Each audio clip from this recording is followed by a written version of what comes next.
నమస్తే. Welcome to ANN news. నేను అంకిత. So, ఈ నౌ డేస్ చూసుకుంటే చాలా వరకు పిల్లల్లో ఎక్కువగా చూసుకుంటే ఐ ప్రాబ్లమ్స్ బాగా ఎక్కువగా కనిపిస్తున్నాయి. మరి చిన్న చిన్న పిల్లలు చూస్తే 2 ఇయర్స్ నుంచి కూడా స్పెక్ట్స్ వచ్చేస్తున్నాయంటే మనం చెప్పక్కర్లేదు. మరి అసలు ఏ రీజన్స్ వలన వస్తున్నాయి? మొబైల్స్ కూడా వన్ ఆఫ్ ద రీజన్ అని కూడా అనొచ్చు. మరి అసలు ఐ ప్రాబ్లమ్స్ ఏ కారణం వలన వస్తున్నాయి? వీటి వలన అసలు ఫ్యూచర్ ఎఫెక్ట్స్ ఎలా ఉంటాయి?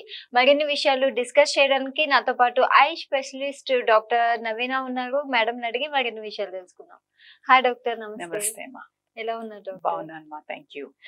ఓకే డాక్టర్, ఇప్పుడు చూసుకున్నట్లయితే పిల్లలకి ఎక్కువగా స్పెట్స్ వచ్చేస్తున్నాయి. అంటే చిన్న ఏజ్ అని చెప్పొచ్చు. 2-3 ఇయర్స్ బేబీస్ కి కూడా స్పెట్స్ పడుతున్నాయి. అంటే మెయిన్ రీజన్ ఏమని చెప్పొచ్చు? ఇప్పుడు పిల్లలకమ్మా మనము రకరకాల కారణాలు ఉంటాయి గ్లాసెస్ పవర్ రావడానికి. కామన్ గా ఇప్పుడు చూసేదైతే టెక్నాలజీ, డిజిటల్ టెక్నాలజీ అంటే మొబైల్స్, ల్యాప్టాప్స్ ఇవి చిన్నప్పటి నుంచి అలవాటైపోయి పిల్లలకి ఆ నెంబర్ ఆఫ్ అవర్స్ ఎన్ని గంటలు పనిచేస్తున్నారు అన్న దాని మీద బట్టి రకరకాల మార్పులు వస్తున్నాయి వాళ్ళ లోపల. సో పిల్లలకి దాంతో ఏమంటే చిన్న ఏజ్ నుంచే 1-2 ఇయర్స్ నుంచే పవర్ అనేది స్టార్ట్ అయ్యి గ్లాసెస్ అనేది అవసరం పడుతుంది. సో ఇప్పుడున్న దీంట్లో అయితే mobiles are playing a major role. దానివల్ల చాలా కూడా గ్లాసెస్ అవసరం పడుతున్నాయి పిల్లలకి. సో దీన్ని మనం అంటే ఈ టెక్నాలజీని తీసుకుంటే మొబైల్స్ అనేది అవసరము లేకుండా కూడా మనం ఉండలేము. It's like 2 sides of a coin. అంటే ఒక కాయిన్ కి 2 వైపులా ఉన్నట్టు దానికి అడ్వాంటేజెస్ ఉన్నాయి, లాభాలు ఉన్నాయి, నష్టాలు ఉన్నాయి. సో మనం ఏంటంటే దాన్ని ఎలా వాడుకుంటాము మన మీద డిపెండ్ అయి ఉంటుంది. అది మనం ఎలా వాడుకుంటాము అన్న దాన్ని బట్టి దాన్ని ప్రాపర్ గా యూజ్ చేసుకొని దాని అడ్వాంటేజెస్ వాడుకుంటే మనకి అందరికి గ్రోత్, మనకి ప్రోగ్రెషన్. అది లేదు దాన్ని గనక మనం దాన్ని ఉపయోగించుకోవడం తెలియక మనము దాన్ని చేస్తే దాని effect, one of the effects ఏంటంటే ఇట్లా గ్లాసెస్ రావటం అనేది. నౌడేస్ పేరెంట్స్ కూడా ఎట్లా అయిపోయారు అంటే పిల్లలు ఏడ్చిన మొబైల్ ఇచ్చి, అంటే ఇదివరకు టాయ్స్ ఇచ్చి ఊరుకోబెట్టడం గానీ అట్లా చేసేవారు. కానీ ఇప్పుడు పిల్లల్ని కంట్రోల్ చేయాలంటే మొబైల్ ఒకటే అయిపోయింది డాక్టర్. సో మీ దగ్గరికి ఎలాంటి కేసెస్ వస్తూ ఉంటాయి? నా దగ్గరికి ఇప్పుడు మీరు చెప్పినట్టు ఇలాగే వస్తారమ్మా. చిన్న పిల్లలు ఏంటంటే వాళ్ళకి స్కూల్లో ఇప్పుడు కొంతమంది పిల్లలు చెప్పగలుగుతారు, కొంతమంది పిల్లలు చెప్పలేరు. వాళ్ళకి ఇట్లా అంటే ఇప్పుడు మామూలుగా ఈ ఎక్సెస్ మొబైల్ యూజ్ చేయటం వల్ల అసలు ఏంటి ప్రాబ్లమ్స్ ముందు అది వస్తే దాని తర్వాత ఎలాంటి పిల్లలు అనేది డిస్కస్ చేద్దాం.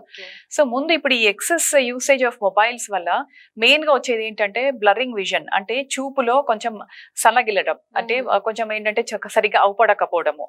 సో బ్లర్డ్ విజన్ ఒకటి వెరీ కామన్ రీజన్. తలనొప్పి ఎందుకు అని అంటే ఎక్సెస్ గా యూజ్ చేయటం వల్ల తలనొప్పి అనేది వస్తుంది. మెయిన్ ఇంకొకటి ఏమంటే డ్రై అయిపోవడం, కన్ను డ్రై ఐ అంటాము. డ్రై ఐ ఇది వరకు ఒక సాఫ్ట్వేర్ కంప్యూటర్ మీద ఉద్యోగం చేసే వాళ్ళకి మట్టుకే చూసేవాళ్ళము. ఇప్పుడు అట్లాంటి తేడా లేదు, ఇప్పుడు అందరికీ చూస్తున్నాము. డ్రై ఐ అనేది ఎంత కామన్ అయిపోయింది అని అంటే ఎవ్రీబడి, ప్రతి ఒక్కళ్ళకి ఎంతో కొంత డ్రై ఐ అనేది ఉంటుంది, పిల్లల దగ్గర నుంచి మొదలు పెడితే పెద్దవాళ్ళ దాకా.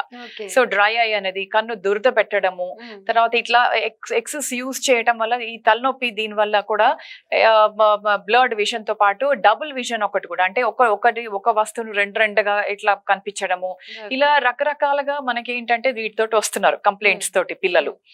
పిల్లలు చెప్పగలిగి మాట్లాడే ఏజ్ లో ఉంటేనేమో చెప్తారు, లేకపోతే వాడు చెప్పలేకపోతే ఒక ఏజ్కి వచ్చేదాకా కూడా తల్లిదండ్రులు గమనించలేరు. ఎందుకంటే పిల్లలు కంప్లైంట్ చేయట్లే కాబట్టి, పిల్లలకేమో తెలియదు కాబట్టి. సో టీచర్స్, ఇటు పేరెంట్స్ అందరు కూడా యాక్టివ్ గా, ప్రో యాక్టివ్ గా ఉండాలి. అండ్ ఉండి దాన్ని ఎలాగా అంటే మనము ఇవాళ రేపు మ్యాండేటరీ, అంటే మస్ట్ పిల్లలకి ఐ టెస్టింగ్ అనేది చిన్న ఏజ్ నుంచే 6 months 1 year బేబీస్ నుంచే స్టార్ట్ చేయటం అనేది మంచిది. అంటే ఇది 6 months బేబీకి మొబైల్ అలవాటు అవుతుంది అని కాదు, ఇన్ జనరల్ గా మంచి అలవాటు అది.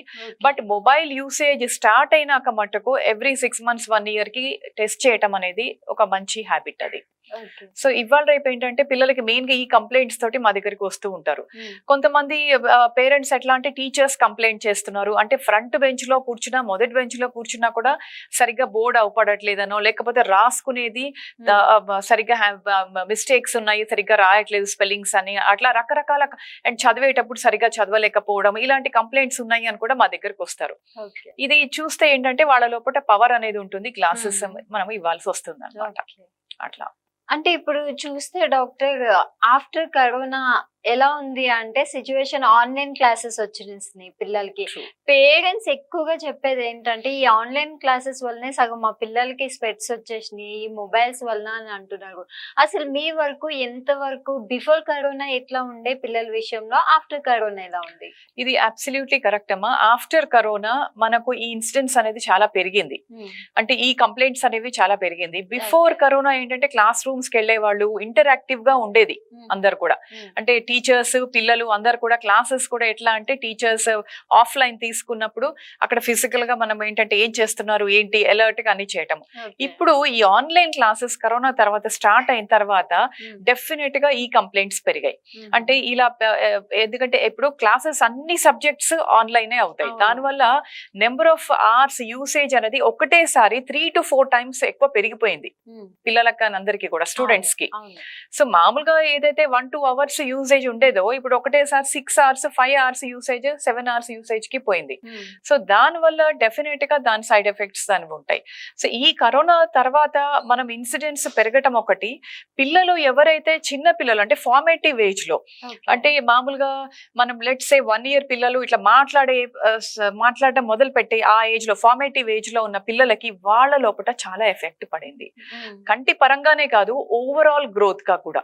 అంటే ఓవరాల్ గా కూడా చైల్డ్ కి ఇంటరాక్షన్ అనేది లేదు. ఏదున్నా మొబైల్ ఏదన్నా ఉంటే తల్లిదండ్రులు కూడా ఇప్పుడు అక్కడ ఎటువంటి హెల్ప్ లేకపోవడం తోటి ఇంటి పనులు చేసుకోవడము ఇంట్లో ఉండడము దీంతో కొంచెం పిల్లలు సతాయించంగానే లేకపోతే మీరు అన్నట్టు ఇట్లా భోజనం టైంలో లేకపోతే సతాయించంగానే ఇరిటబుల్ గా ఉండంగానే ఒక మొబైల్ ఇవ్వటం అనేది అందరికి అలవాటు అయిపోయింది. సో మనము పేరెంట్స్ కూడా అంటానికి లేదు అది, కానీ ఆ పద్ధతి అట్లా అయిపోయింది ఇప్పుడు సిచ్యువేషన్. సో దాంతో ఓవరాల్ గా చైల్డ్ గ్రోత్ అనేది కూడా చాలా ఎఫెక్ట్ అయింది. In fact there is one talk that autism అనేది కూడా అంటే చైల్డ్ ది అంటే ఫార్మేటివ్ ఏజ్ లో కనుక రైట్ టైంలో ఇంటరాక్షన్ అంటే మిగతా పిల్లలతోటి ఇంటరాక్షన్, మనుషులు పక్కన మనుషులతోటి ఫేస్ టు ఫేస్ ఇంటరాక్షన్లు, తర్వాత మాట్లాడడము, తర్వాత స్కూల్కి వెళ్ళేసి ఆ బయట వాతావరణము నేచరు ప్రపంచం ఇవన్నీ కాంటాక్ట్స్ తగ్గిపోయేటప్పటికి చైల్డ్ లోపల ఆ మైల్ స్టోన్స్ అనేది సరిగ్గా లేక ఆటిజం కూడా పెరిగింది. This is besides the point. అంటే ఇది మొబైల్ కాకుండా ఇన్ జనరల్ అట్లా అది అయిపోయింది అది. సో మొబైల్ తో తీసుకుంటే ఎస్ డెఫినెట్ గా ఈ క్లాసెస్ ఆన్లైన్ క్లాసెస్ తోటి చాలా పెరిగినాయి. మనం దీన్ని అంటే మనం చూస్తే ఇప్పుడు కంటి ప్రాబ్లమ్స్ ఒక ఎత్తు, ఓవరాల్ గా ఉండే ప్రాబ్లమ్స్ ఇంకొక ఎత్తు, ఇట్లా రకరకాలుగా ప్రాబ్లమ్స్ వచ్చాయి. So let's talk about first ఒక ఫ్యూ పాయింట్స్. అంటే కంటి వల్ల ఏం ప్రాబ్లమ్స్ అవుతున్నాయి అంటే ఈ మయోపియా అంటాము. మయోపియా అంటే దూరం అనేది కనిపించకపోవడము. ఇది వరకు అది తల్లిదండ్రులు మామూలుగా పేరెంట్స్ లో ఉంటే పిల్లలకు వచ్చింది అని, లేకపోతే సడన్ గా గ్రోత్ స్పాట్ అంటే చైల్డ్ సడన్ గా ఒక్కసారి టాల్ అయిపోవడం, దాని వల్ల మనం మయోపియా అనేది వినేవాళ్ళము. ఇప్పుడు ఎందుకు వస్తుందో కూడా తెలియదు, ర్యాండమ్ గా ఎవరిలో ఏ పిల్లల్లో వస్తుందో కూడా తెలియదు. ప్రపంచంలో వరల్డ్ మొత్తంలో కూడా మయోపియా ఇన్సిడెంట్స్ అనేది చాలా చాలా పెరిగింది ఒకటేసారి. ఇప్పుడు ఇది మేజర్ కన్సర్న్ అయిపోయింది ఇప్పుడు మెడికల్ ఫీల్డ్ కి ఇది. సో ఇప్పుడు ఈ మయోపియా అనేది దూరం కనిపించకపోవడం అంటే మొబైల్స్ చూసి చూసి చూసి కంట్లో రెటినాలో మార్పులు రావటం, నరంలో మార్పులు రావటం, దానివల్ల ఏమవుతుందంటే దూరం అనేది కనిపించకుండా గ్లాసెస్ అనేది అవసరం పడుతుంది. సో కంటికి కన్ను ఒకటి అంటే డ్రైనెస్ పెరగటము, దానివల్ల దురదలు అలర్జీలు పెరగటము, ఒక పక్కనేమో కన్ను హెడేక్స్ రావడము, ఒక పక్కనేమో బ్లర్డ్ విజన్ డబుల్ విజన్ లాంటి ప్రాబ్లమ్స్, ఇంకొక పక్కన ఈ మయోపియా ఒకటి చాలా ట్రబుల్సమ్ గా తయారైంది ఇప్పుడు. సో ఈ మయోపియా ఒకటి పెరిగింది. ఇంకొక ప్రాబ్లం కంటికి పెరిగింది ఏంటి అంటే ఎక్సెస్ యూసేజ్ ఆఫ్ మొబైల్స్. అంటే మొబైల్స్ లోనే గేమ్స్, చదువు, ఆన్లైన్ అంటే ఈవెన్ ల్యాప్టాప్స్ తీసుకుంటే చదువు, గేమ్స్, ఎన్నో రకాల యాప్స్ ఇవన్నీ రావడం వల్ల ఆ దగ్గర పెట్టుకొని చూడటం వల్ల మరీ ఫేస్ కి దగ్గర పెట్టుకొని ఆ చూడటం వల్ల ఏమవుతుందంటే కన్వర్జెన్స్ ఇన్సఫిషియన్సీ అంటాం దాన్ని మనము. అంటే మనకేంటంటే మన రెండు కళ్ళు ఐబాల్స్, రెండు కళ్ళ గుడ్లు రెండు కూడా ఒక పాయింట్ కి మీట్ అవ్వాలి. అట్లా ఆ ఐబాల్ ని ఇట్లా రొటేట్ అయ్యి ఆ పాయింట్ కి బీట్ అవ్వాలన్నమాట. ఐలో మసిల్స్ ని అట్లా మనము మనకి అందరికీ ఉంటుంది బై బర్త్. సో ఆ ఇన్సఫిషియెంట్ ఏదైతే కన్వర్జెన్స్ అనేది ఉంటుందో అది తగ్గిపోతూ వస్తుంది. అంటే ఎందుకు ఈ యాంగిల్లోనే ఇంత డిస్టెన్స్ లో మామూలుగా మనము అట్లీస్ట్ ఒక 25 inches అట్లా అంత డిస్టెన్స్ లో పెట్టుకోవాలి, కానీ దగ్గరగా పెట్టుకొని గేమ్స్ ఆడటము చూడటము ఇట్లాంటి అలవాటు వల్ల ఈ కన్వర్జెన్స్ ఇన్సఫిషియన్సీ ప్రాబ్లం కూడా పెరిగింది. దానివల్ల దగ్గర చూపు కూడా ఎఫెక్ట్ అవుతుంది. సో ఈ దగ్గర చూపు ఎఫెక్ట్, అటు దూరంకి దూరము, ఇటు దగ్గరికి చూపు, ఇవన్నీ ఎఫెక్ట్ అయ్యేటప్పటికి కన్ను డెఫినెట్ గా దెబ్బతింటుంది. అండ్ ఈ కళ్ళు మనకి జీవితాంతము ఈ చూపు అనేది నడవాలి. మనకు అన్నిట్లలో కూడా సర్వేంద్రియం నయనం ప్రధానం అంటాము. ఐని ప్రొటెక్ట్ చేసుకోవాలి మనం. సో అది డెఫినెట్ గా దెబ్బతింటుంది లాంగ్ రన్ లో. ఇవాళటి రోజు కొన్ని ఇప్పుడు బయటపడేవి ఇవి, కొన్ని బయటపడకుండా ఒక ఏజ్ తర్వాత బయటపడేవి ఉంటాయి. అంటే ఒక 50s లో 60s లో చైల్డ్ రీచ్ అయ్యాక బయటపడేవి ఉంటాయి. అలాంటివి కూడా ఎన్నో రకాల ఉన్నాయి, ఇంకా చూస్తాం మనము ఇలాంటిది, ఎందుకంటే ఇది కంటిన్యూ అవుతుంది కాబట్టి ఈ ట్రెండ్. సో డెఫినెట్ గా ఐస్ ని ప్రొటెక్ట్ చేసుకోవాల్సిన పరిస్థితి అయితే వచ్చింది ఇప్పుడు. అండ్ డాక్టర్, చాలా మంది కిడ్స్ లో ఎట్లా అంటే చిన్న పిల్లలు ఒక 3-4 ఇయర్స్ అని చెప్పొచ్చు, వాళ్ళకి ఊరికనే హెడేక్ వస్తుంది అనేసి బాగా వింటున్నాము. ఎందుకంటారు? అంటే హెడేక్ అనేది ఐ ప్రాబ్లం వలన వస్తుంది అంటారా? ఐ కూడా ఒక వన్ ఆఫ్ ద రీజన్స్. ఒక 100 కారణాలు ఉంటాయి హెడేక్ కి, ఐ కూడా ఒక కారణం దానికి. కోల్డ్ వచ్చినా, ఫీవర్ వచ్చినా, ఇండైజెషన్ అయినా, ఇలా ఎన్నో రకాల కారణాలు ఉంటాయి. ఐ కూడా వన్ ఆఫ్ ద రీజన్స్. అంటే ఇప్పుడు నేను చెప్పిన ఈ కన్వర్జెన్స్ ఇన్సఫిషియన్సీలో హెడేక్స్ ఉంటాయి. దూరంకి కనిపించకుండా వాళ్ళు స్ట్రెయిన్ చేసుకొని కళ్ళు ఇట్లా స్క్వీజ్ చేసి చిన్నగా చేసి చదవటము, దీని వల్ల కూడా హెడేక్స్ అనేవి ఉంటాయి. సో వెన్ ఎ చైల్డ్ ఒకవేళ కంప్లైంట్ చేసినప్పుడు డెఫినెట్ గా ఐ చెకప్ అనేది కంపల్సరీ చేయించాలి. ఎందుకంటే ఈ headaches could be one of, and ఈ చైల్డ్ లో కూడా ఇప్పుడు మనం ఎంత ఎర్లీగా పిక్ చేసి పవర్ ఉండి గ్లాసెస్ ఇస్తే మనము అంత బెటర్ గా వాళ్ళ విజన్ అనేది లాంగ్ రన్ కి ఇంప్రూవ్ అవుతుంది. లేకపోతే విజన్ అనేది ఒక్కొక్కసారి తగ్గిపోతూ ఉంటుంది. ఏదైతే ఆ సబ్ నార్మల్ విజన్ ఉంటుందో 7-8 years ఏజ్ తర్వాత అది పర్మనెంట్ గా అంతే తగ్గిపోయి ఉంటుంది. మనం దాన్ని ఇంకప్పుడు కరెక్ట్ చేసినా కూడా అవ్వదు. సో ఎందుకని ఎంత తొందరగా పిక్ చేసి మనము చైల్డ్ కి అంటే పిల్లలకి కరెక్ట్ చేసి అద్దాలు ఇస్తామో అంత బెనిఫిట్ ఉంటుంది. సో హెడేక్స్ ని మటుకు డెఫినెట్ గా సీరియస్ గా తీసుకోవాలి.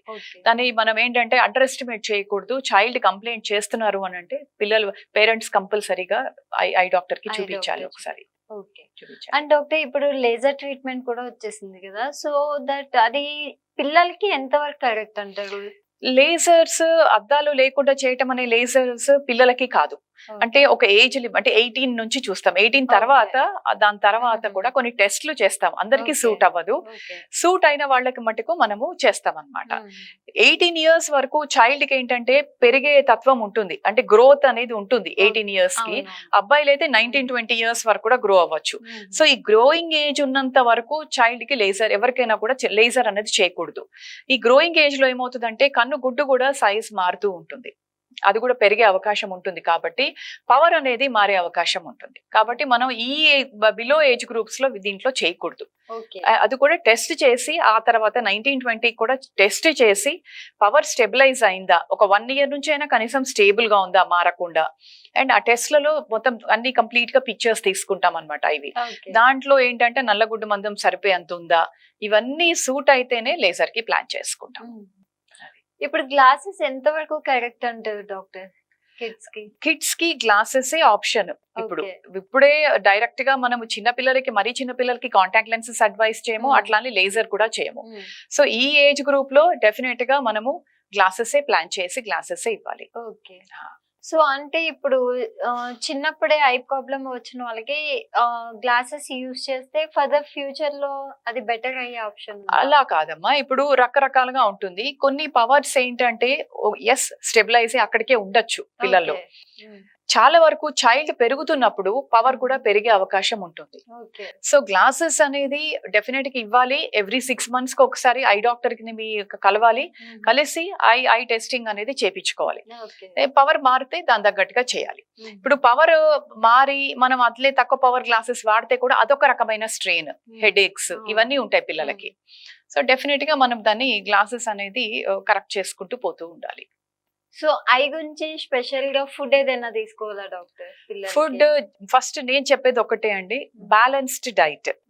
ఓకే, డెఫినెట్ గా ఇవాళ రేపు ఉన్న దాంట్లో ఇప్పుడు WHO గైడ్ లైన్స్ లో ఇప్పుడు చూసుకుంటే డెఫినెట్ గా ఆకలితోటి అంటే పావర్టీ తోటి ఉండి అది బాగా తగ్గిపోయింది. బట్ స్టిల్ ఇంకా దేర్ ఆర్ సమ్ ఏరియాస్ ఇంకా కూడా కొంచెం ఫుడ్ అనేది న్యూట్రిషియస్ ఫుడ్ అనేది సరిగా అందట్లేదు. సో వైటమిన్ ఏ కంటికి ఇంపార్టెంట్, అన్ని వైటమిన్స్ ఇంపార్టెంటే. వైటమిన్ డి ఇంపార్టెంటే, సి ఇంపార్టెంటే, బి, ఏ అన్ని ఇంపార్టెంటే. ఏకి సంబంధించి పాలకూర, మిల్క్, ఎగ్స్, తర్వాత కొన్ని రకాల ఫిష్ ఉంటాయి అవి, తర్వాత పపాయ ఫ్రూట్, అన్ని కూడా కలర్డ్ ఫ్రూట్స్ అండ్ వెజిటేబుల్స్ అంటాము. అంటే బ్రైట్ కలర్ లో గ్రీన్, రెడ్, ఆరెంజ్, ఇట్లా బ్రైట్ కలర్ లో పర్పుల్ క్యాబేజ్ ఇట్లాంటివి, ఇలాంటివన్నీ హైలీ కలర్డ్ ఇట్లాంటివన్నీ కూడా చాలా మంచిది. ఇలాంటివన్నీ కూడా పిల్లలకి పెట్టడము అనేది మనము అలవాటు చేయాలి పేరెంట్స్. అంటే ఇప్పుడు రోజుల్లో చూసుకుంటే జంక్ ఫుడ్ కి ఎక్కువ అలవాటు అయిపోతున్నారు పేరెంట్స్ అంటే కిడ్స్ కూడా. So that one of the reason అని చెప్పొచ్చు. డెఫినెట్ గా జంక్ ఫుడ్ తోటి ఎఫెక్ట్ అయ్యేది సరే కన్ను అని కాకుండా, అంటే న్యూట్రిషియస్ మనకి పౌష్టిక ఆహారం అనేది ఏదైతే ఉందో అది తగ్గిపోతూ ఉంది. కానీ జంక్ ఫుడ్ వల్ల జనరల్ గా బాడీ అంతా ఎఫెక్ట్ అవుతుంది కదమ్మా. అంటే ఒబేసిటీ అనేది పెద్ద ప్రాబ్లం ఇప్పుడు. హార్మోనల్ డిస్టర్బెన్సెస్ చిన్న ఏజ్ లోనే. మనం ఏదైతే ఇది వరకు 40లు 50లలో షుగర్లు, బీపీలు అలాంటివి చూసేది పిల్లలకి 15లు 20లు 10 ఏళ్ల వీటిలో కూడా చూస్తున్నాం మనము. సో డెఫినెట్ గా జంక్ ఫుడ్ ఎఫెక్ట్, దాని ఎఫెక్ట్ అది ఉంటుంది. అది డెఫినెట్ గా కంట్రోల్ చేయాలి. Okay doctor. అయితే ఇప్పుడు మొబైల్ యూజ్ చేయడం వలన జనరల్ ఎఫెక్ట్స్ ఏంటి, దాని నుంచి ఎలా బయటకు రావచ్చు అంటారు? ఓకే, సో మొబైల్ వల్ల కన్ను ఒక్కటే కాదమ్మా, ఇన్ జనరల్ కూడా overall growth of a child అనేది ఎఫెక్ట్ అవుతుంది ఇవాళ రేపు. అంటే మనం దాని రకరకాల ఎఫెక్ట్స్ ఏంటి అంటే, ఫస్ట్ స్లీప్ డిస్టర్బెన్స్. ఈ మొబైల్ అనేది రాత్రి పడుకునేదాకా మనము మొబైల్ పెట్టుకొని కూర్చుంటున్నాము. అలా కాకుండా పడుకునే ఒక 2 గంటల ముందు మొబైల్ అనేది తగ్గించేయాలి. ఎందుకు అంటే దాని లోపల బ్లూ లైట్స్ అనేవి ఉంటాయి. ఆ బ్లూ లైట్స్ మనకి కన్ను ఎఫెక్ట్ అయినప్పుడు మనకు ఒక మెలటనిన్ అన్న ఒక హార్మోన్, నిద్రకు సంబంధించిన హార్మోన్ ఉంటుంది.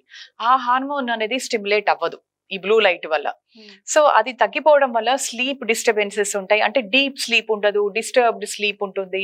అండ్ చైల్డ్ కి ఏంటంటే ఆ స్లీప్ ప్యాటర్న్ కూడా మారిపోతూ ఉంటుంది, ఇరిటబుల్ గా అయిపోతారు అనమాట. సో దీని వల్ల ఏమవుతుంది, స్లీప్ సరిగా లేకపోయే వరకు ఓవరాల్ గ్రోత్, అంటే ఇప్పుడు మనకి పిల్లలకి, చిన్న పిల్లలకి మేజర్ గ్రోత్ అంతా, మన బాడీ అంతా రిపేర్ అయ్యేది, టాక్సిన్స్ అంతా బయటికి వెళ్ళిపోయేది స్లీప్ లోనే. సో ఆ స్లీప్ డిస్టర్బ్ అయినప్పుడు overall behavioural changes, mood changes, ఇలాంటివి రకరకాల ప్రాబ్లమ్స్ వచ్చే అవకాశాలు ఉంటాయి. కోపం, ఇరిటబుల్ బిహేవియర్స్, ఇవన్నీ బిహేవియరల్ చేంజెస్ అన్నమాట. సో ఇది ఇలా స్లీప్ డిస్టర్బెన్స్. ఇంకొకటి గమనించింది ఏంటంటే పాస్చర్. ఒకటి దగ్గర ఇలా పట్టుకొని మెడ ఇలా వంచడం తోటి ఆ మెడ ప్లస్ మొత్తం స్పైన్, వర్టెబ్రల్ కాలమ్ అంటే వెన్నుపూస కూడా మొత్తం ఆ బోన్స్ అన్ని కూడా ఇవాళ రేపు ఏంటంటే అది దాని షేప్ కూడా మారి దాని వల్ల డిఫార్మిటీస్ అనేవి వస్తున్నాయి. పాస్చరల్ డిఫార్మిటీస్ అంటాం. ఇవన్నీ కూడా స్టార్ట్ అయినాయి ఇప్పుడు ఈ పాస్చర్ తోటి వచ్చేది.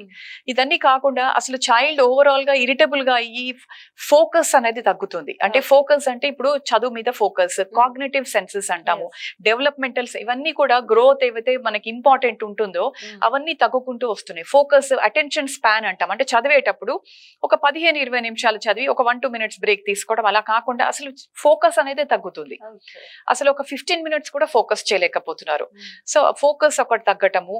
అండ్ లైఫ్ స్టైల్ డిసీజెస్ అంటాం. అంటే మనం ఏదైతే ఇప్పుడు ఒక ఏజ్ లో చూస్తామో sugar problem, diabetes problem, heart problems, ఇవన్నీ చిన్న ఏజ్ లోనే స్టార్ట్ అవుతున్నాయి. ఎందుకు అంటే సెడెంటరీ లైఫ్ స్టైల్. అంటే మొబైల్ కి అలవాటు అయ్యాక బయటికి పోయి ఆడుకునేయటం అనేది తగ్గిపోయింది. ఇప్పుడు ఆ బయటికి పంపించట్లేదు పేరెంట్స్, పిల్లలు ఇష్టపడట్లేదు. అండ్ దాని ఏంటంటే ఇంట్లో కూర్చొని ఎంతసేపు మొబైల్, యాప్స్, గేమ్స్ వీటిలోనే ఉంటున్నారు. సో దాంతో బయటికి పోతే మనకి మన బాడీ మొత్తం గ్రోత్ అనేది ఉంటుంది, బోన్స్ అనేది స్ట్రాంగ్ అవుతుంది. వైటమిన్ డి అనేది బయట ఎండ నుంచి కూడా వైటమిన్ డి అనేది వస్తుంది. వైటమిన్ డి డెఫిషియన్సీస్ చాలా ఎక్కువైనాయి ఇప్పుడు. సో ఇవన్నీ కూడా లైఫ్ స్టైల్ డిసీజెస్ అన్నమాట. ఇవన్నీ లైఫ్ స్టైల్ ప్రాబ్లమ్స్ అని ఇవి స్టార్ట్ అయిపోయినాయి మనకి. సో ఫోకస్ తగ్గింది, ఇవన్నీ కాకుండా అడిక్షన్ అనేది ఇప్పుడు ఫ్యూచర్ లో చాలా పెద్ద ప్రాబ్లం తయారవుతుంది. లిటరలీ ఏమంటే డిజిటల్ అడిక్షన్ అన్నది పిల్లల లోపట, అంటే కాసేపు కూడా మొబైల్ కానీ స్క్రీన్ నుంచి కానీ వాళ్ళు తిప్పుకోలేరు, కళ్ళు తిప్పుకోలేరు. అలాంటి అడిక్షన్ ప్రాబ్లమ్స్ ఒకటి స్టార్ట్ అయింది. ఇది వరకు ఫేస్ టు ఫేస్ ఇంటరాక్షన్, మనం ఏంటంటే మన సంస్కారం మంచి బయటికి వెళ్ళటం, మాట్లాడటము, పిల్లలు కలిసి, పేరెంట్స్ కలిసి, పెద్దవాళ్ళు, ఫ్రెండ్స్, చుట్టాలు, ఫ్యామిలీస్ ఇలా కలిసి ఈ గ్యాదరింగ్స్ కూడా, నలుగురు ఇంట్లో ఒక 4-5 ఫ్యామిలీ మెంబర్స్ కూర్చున్నారంటే డైనింగ్ టేబుల్ దగ్గర, ఎవరి మొబైల్స్ వాళ్ళకు ఉంటాయి కానీ భోజనం మీద శ్రద్ధ లేదు, మాట్లాడుకునే అంత టైం లేదు, ఇంట్రెస్ట్ లేదు ఎవరికి. ఇవన్నీ కూడా తగ్గిపోతూ ఉన్నాయి. సో ఇవన్నీ ప్రాబ్లమ్స్, జనరల్ ప్రాబ్లమ్స్ అన్ని ఉన్నాయి. ఈ ప్రాబ్లమ్స్ ని, వీటిని మనము డెఫినెట్ గా కరెక్ట్ చేసుకోవాలి. అండ్ అది చేయాల్సింది, పిల్లల్లో చేయాల్సింది 100% పేరెంట్స్, టీచర్స్. అంటే బేసిక్ గా దాని గురించి ఒక అవగాహన, అంటే అవేర్నెస్ అనేది మనం క్రియేట్ చేయాలి. ఎన్ని గంటలు వాడచ్చు, ఇప్పుడు ఒక 3-4 ఏళ్ల పిల్లలు ఉన్నారు, 1 గంట సేపు అంతే. ఓకే. అంతకంటే కొంచెం పెద్దవాళ్ళు చదువుకునేందుకు వాడుతున్నారు ఆ 2-3 అవర్స్. అది అలా అలవాటు చేయాలి. మిగతా టైంలో దాని ఏంటంటే దాని యొక్క ప్రాబ్లమ్స్ ఏంటి, దాని యొక్క సైడ్ ఎఫెక్ట్స్ ఏంటి అనేది పెద్దలు అర్థం చేసుకోవాలి, పిల్లలకి అర్థమయ్యేటట్టు చేయాలి. టీచర్స్ కూడా చెప్పాలి స్కూల్లో వీటి వల్ల. బ్లూ ఫిల్టర్ స్క్రీన్స్ ఉంటాయి, అవి అద్దాలు కానీ లేకపోతే వాటికి స్క్రీన్ కి కానీ వాటికి ఆ బ్లూ ఫిల్టర్స్ ఒకటి డెఫినెట్ గా పెట్టాలి. ఎడ్యుకేట్ చేయాలి పిల్లల్ని. అంటే కంటెంట్ కూడా ఇవాళ రేపు మొబైల్లో ఏం చూస్తున్నారు, మొబైల్ అనే కాకుండా ఎక్కడైనా కూడా సిస్టమ్ లో కానీ వాటిలో ఏం యాప్స్ వస్తున్నాయో తెలియదు, కంటెంట్ ఏం వస్తుందో తెలియట్లేదు. ఇదంతా ఎడ్యుకేట్ చేయాలి పేరెంట్స్ పిల్లలకి చేసి. అండ్ సేఫ్టీ నార్మ్స్ ఇప్పుడు ఇట్లానే మనం చేసుకుంటూ పోతుంటే మన సేఫ్టీ అని కూడా బయట వాళ్ళు హ్యాక్ చేసే అవకాశాలు ఉంటాయి. సో మనం ఎట్లయితే దాన్ని అడ్వాంటేజెస్ తీసుకుంటున్నామో ఇప్పుడు చదవడానికి కంపల్సరీగా కావాలి, మనకి ఆన్లైన్ కావాలి కాబట్టి మనకి డెఫినెట్ గా మొబైల్ కానీ సిస్టమ్ కానీ మనకి ల్యాప్టాప్స్ అవసరము. దాన్ని మనం ఎడ్యుకేషన్ పర్పస్ మన గ్రోత్ ప్రోగ్రెషన్ కి వీటికి వాడుకోవాలి. మిగతా వాటిని మిస్యూజ్ చేస్తే డెఫినెట్ గా దాని ప్రాబ్లమ్స్ అవి వస్తాయి. సో ఈ ఎడ్యుకేట్ చేసి పిల్లల్ని బయటికి పోయి ఎంకరేజ్ చేసి ఆడుకోమని ఎంకరేజ్ చేయటము, limited use of mobile, blue filters ఇలా తీసుకోవడము, అండ్ సేఫ్టీ నార్మ్స్, కంటెంట్ ఏం వాచ్ చేస్తున్నారు పిల్లలు అనేది గమనించడము. ఇలా పేరెంట్స్ డెఫినెట్ గా టీచర్స్ కానీ వీళ్ళు పిల్లల మీద మనకు దృష్టి ఉండాలి. Okay, thank you doctor. So చూసారు కదండి డాక్టర్, మరి అసలు మొబైల్ వలన అడ్వాంటేజ్ ఏంటి, డిసడ్వాంటేజెస్ ఏంటి అని ఎంత చక్కగా ఎక్స్ప్లెయిన్ చేశారు. సో నెక్స్ట్ మరొక ఇంట్రెస్టింగ్ టాపిక్ తో మీ ముందుకు వచ్చేస్తాను. Until then watch ANN news Telugu. This is Ankita signing of.